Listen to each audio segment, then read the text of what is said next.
இந்த செய்தியை வழங்குபவர்கள் உங்கள் ராஜேந்திரா சேல் கோலாகல மார்ச் கிளியரன்ஸ் சேல் மார்ச் 1 முதல் 31 வரை 60% வரை தள்ளுபடி விலையில் ராஜேந்திராஸ் நேரு வீதி பாண்டிச்சேரி. புதுச்சேரி அரசு சார்பில் வாங்கப்பட்ட புதிய பேருந்துகளை துணைநிலை ஆளுநர், முதலமைச்சர் ஆகியோர் துவக்கி வைத்தும் பயன்பாட்டிற்கு வராத பேருந்துகளை இயக்க நடவடிக்கை எடுக்க வேண்டும் என பொதுமக்கள் அரசுக்கு கோரிக்கை வைத்துள்ளனர். புதுச்சேரி அரசு சாலை போக்குவரத்து கழகம் சார்பில் புதுவையில் இருந்து சென்னை, நாகர்கோவில், பெங்களூர், மாஹே, காரைக்கால், குமுளி, திருப்பதி, கடலூர், விழுப்புரம் உள்ளிட்ட பகுதிகளுக்கு பேருந்துகள் இயக்கப்பட்டு வருகின்றன. இதில் பெரும்பாலான பேருந்துகள் பழைய பேருந்துகளாக மாறியுள்ளன. இந்நிலையில் கடந்த பட்ஜெட்டில் பிஆர்டிசி மூலம் தொலைதூர வழித்தடத்தில் இயக்கப்படும் பழைய பேருந்துகளை மாற்றி புதிய பேருந்துகள் இயக்கப்படும் என்று முதலமைச்சர் ரங்கசாமி அறிவித்தார். இதைத் தொடர்ந்து 38 பேருந்துகள் வாங்க 17 கோடியே 30 லட்சம் ரூபாய் நிதி ஒதுக்கீடு செய்யப்பட்டது. அதன்படி புதிய பேருந்துகள் வாங்கப்பட்டு வாங்கிய பேருந்துகள் பயணிகள் பயணிக்க தகுதியான வசதிகள் பெங்களூரில் செய்யப்பட்டு வந்தது. 38 புதிய பேருந்துகளில் 26 பேருந்துகள் புதுச்சேரிக்கும் 12 பேருந்துகள் காரைக்காலுக்கும் ஒதுக்கீடு செய்ய முடிவு செய்யப்பட்டது.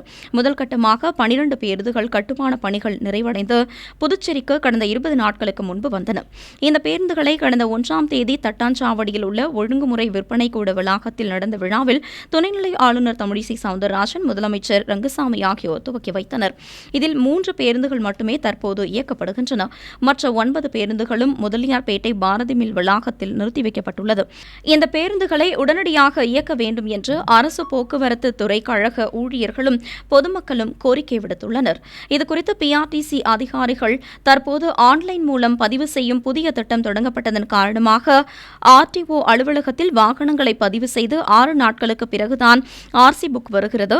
புதுச்சேரியில் இருந்து வெளிமாநிலங்களுக்கு பேருந்துகள் இயக்கப்படுவதால் தமிழ்நாடு, கர்நாடகா, ஆந்திரா மாநிலங்களிலும் பர்மிட் பெற வேண்டியுள்ளது. இதற்கான பணிகள் நடைபெற்று வருகிறது.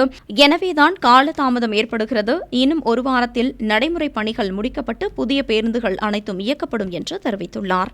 உங்கள் ராஜேந்திரா சேல் கோலாகல மார்ச் கிளியரன்ஸ் சேல் மார்ச் 1 முதல் 31 வரை 60% வரை தள்ளுபடி விலையில் ராஜேந்திராஸ் நேரு வீதி பாண்டிச்சேரி.